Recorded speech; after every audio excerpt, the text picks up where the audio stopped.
It's my honor to receive the award. It's been a labor of love. I really have enjoyed my time chairing ORX and participating in ORX. And I think it's very representative of my career, in which I've had this opera's job longer than I've had any other job in my career. It's really where my passion is. And so it's been just wonderful to be recognized.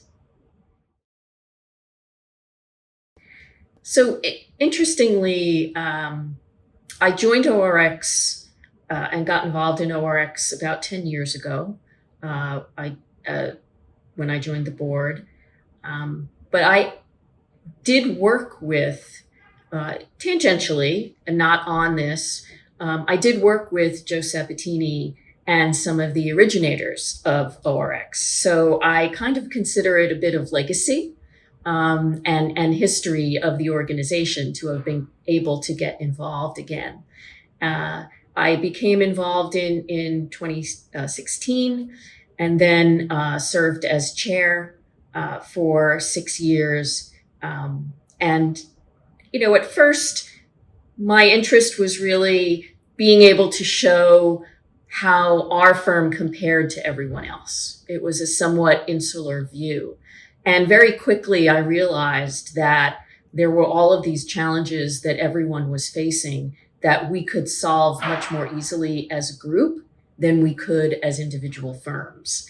And so that's really what kept me, gave me the staying power to keep with the organization. So being chair of ORX when I was certainly full of change. I took on the chair right before the COVID lockdown. And so all of a sudden, the way that we interacted with all of the members was totally different, and people had to pivot. I think the ability to pivot to the issue of the day, whether it was COVID, whether it was conflict in the Ukraine and Russia, conflict in the Middle East, whether it was, AML issues that all of the firms were having. But ORX has this ability to be flexible and be able to pivot in a very agile way at the same time that we're maintaining our focus on strategy.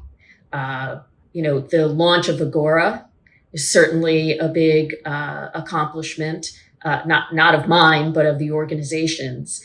And I think people don't realize, because it did go so smoothly, they don't understand the amount of work that the team put in to make that launch as smooth as it was. I've never seen anything that large go that smoothly. And I think it was certainly something that I'm proud to have been around to experience.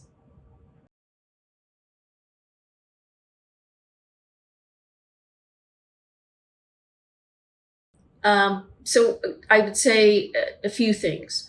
One, you can learn from any job or task that you have. And so certainly I date myself when I talk about first things that I was doing was making photocopies in the internal audit department, because of course we don't make photocopies anymore. And while a lot of my peers were complaining about it, I actually quite enjoyed it because I read what I was copying and I got to learn about things that I would never have been exposed to that early in my career. So I always encourage people, no matter how the task feels for you to do, there's always something that you can learn by paying attention, not just to what you're doing, but why am I doing this? Why is this necessary? What is the next person going to do with it? So that's one thing.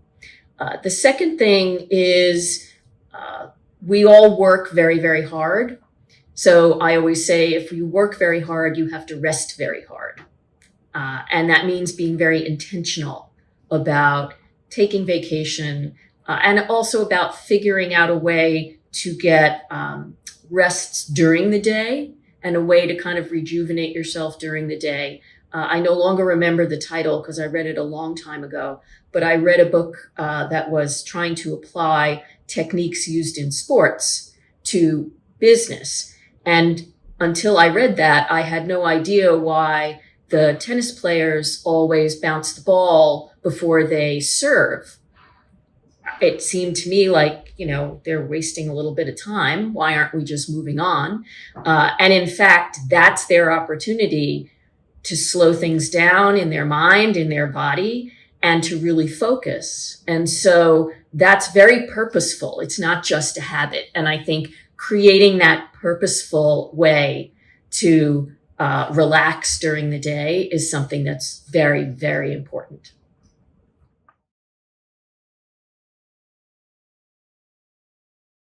So that's a very interesting question.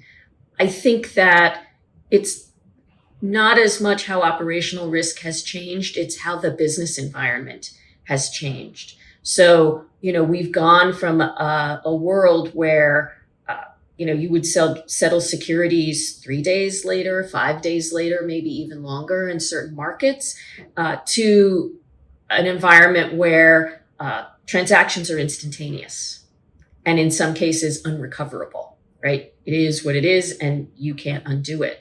And so being able to manage operational risk in that environment means that we need to move much faster. We need to be much more purposeful about embedding the ability to do that business well in the business process itself, as opposed to having operational risk either be an add-on or an afterthought or something that someone else does. It really needs to become part of the business process. And I think that's the big challenge that all of the operational risk professionals are facing today, is how do you actually accomplish that?